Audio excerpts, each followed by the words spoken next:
So once the bumper's off, it's easy to see the mountings. This was where we had to take the screw out from the front bumper earlier. This plastic trim is just secured in place with 2 bolts. There's a bolt here. There's a series of bolts underneath the headlamp here.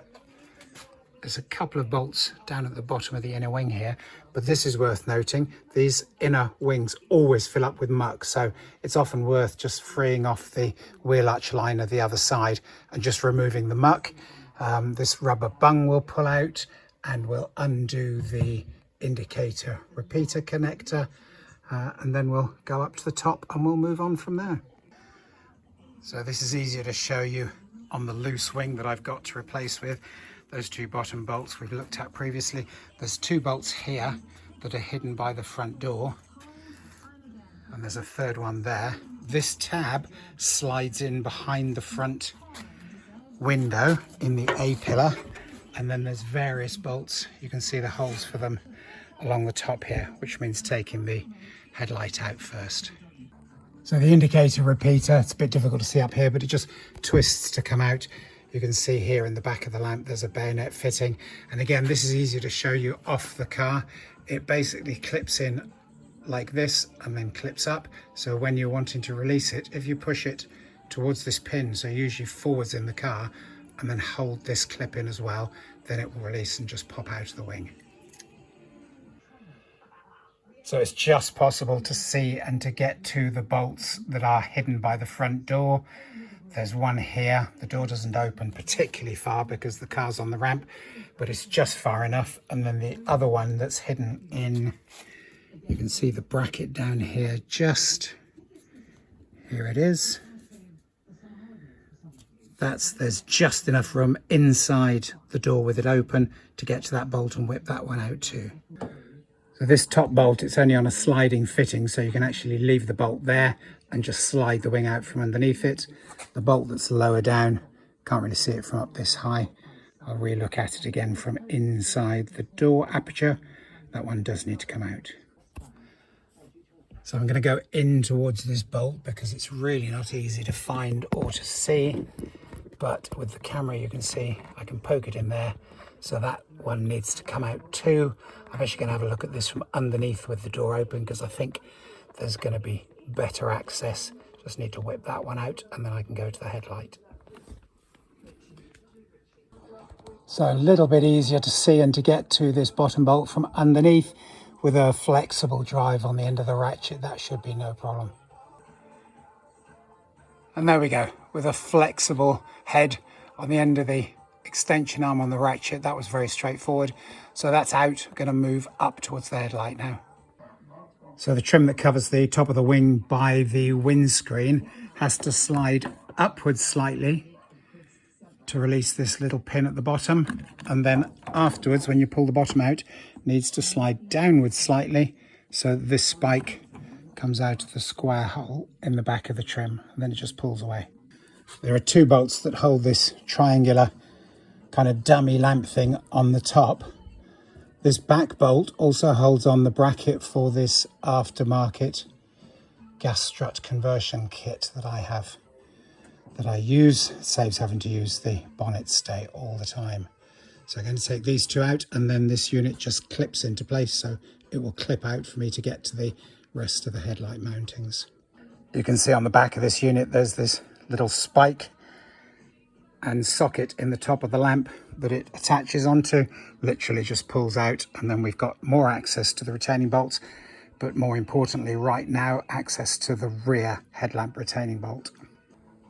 So there are 3 bolts holding the headlamp on. This bracket actually got broken during the accident with the Deer, but I've previously filled it with some mastic to stick the bracket back. So there's 1 bolt here,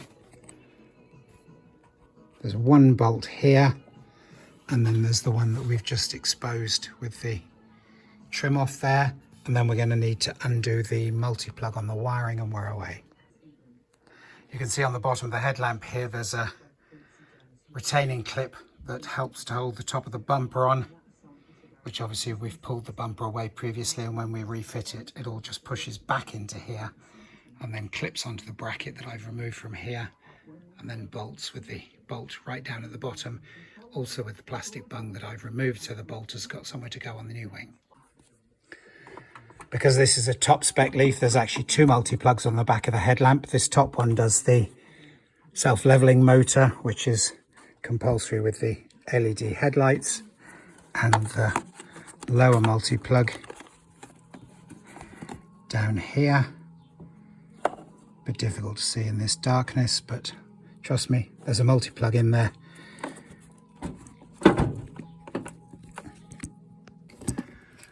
The multi-plug just has a tab on the bottom that needs to be pressed to release it, and then it'll pull away.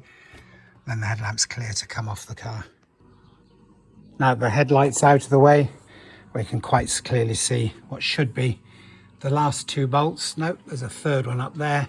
If we take all of those out, then the wing should slide forwards out from underneath the window, and then we can pop the new wing in afterwards. And there we have it. The wing is off. That was fairly straightforward. The rubber seal that goes down the back here was a bit sticky and was trying to keep it in position, but nothing that caused any real issues. Here's the captive nut for that bolt we were having trouble with earlier. The other thing to note is that there's always a build-up of muck from leaves and stuff in behind here, so it's always worth just clearing out while you've got the space. And straight away we're ready to put the wing back on again. A little bit of the foam that goes on the wing where it meets up with the A-pillar is missing on this used wing that I've painted in the correct colour, so I'm using a bit of this Worth waterproof tape that has a nice sticky edge on it once I take this backing off. So yeah, I'm just going to replace the bit between here and the bottom, and then I can pop the wing back into place. And there we go, there's a bit of the waterproof draft proof seal. It looks a bit too big, but this one's actually designed, it's 15mm open and 3mm compressed, so that will compress down perfectly to meet whatever gap is left by the wing, or if there's almost no gap, it will still compress and provide a nice seal to stop any muck or water or anything from coming past it. Here in behind this little front window is the little tab that this bracket here has to line up with. This other bracket will slide in behind the bolt that we loosened off earlier, and then we're ready just to push the wing in and put all the bolts back. So the wing's refitted in the reverse procedure of taking it off. I've already taken the liberty of fitting the new bracket on the front here, so time to put the headlamps back, and then we can think about the bumper and then the inner wheel arch. So the last bolt for the wing, which was the one that was really difficult to get to, now that I've got the car out of the workshop, I've got the door fully opened and you can see where it should be much more easily than the slightly obstructed views earlier. Getting it out was fine, but getting it lined back up to put it back was almost impossible, so kept it till last.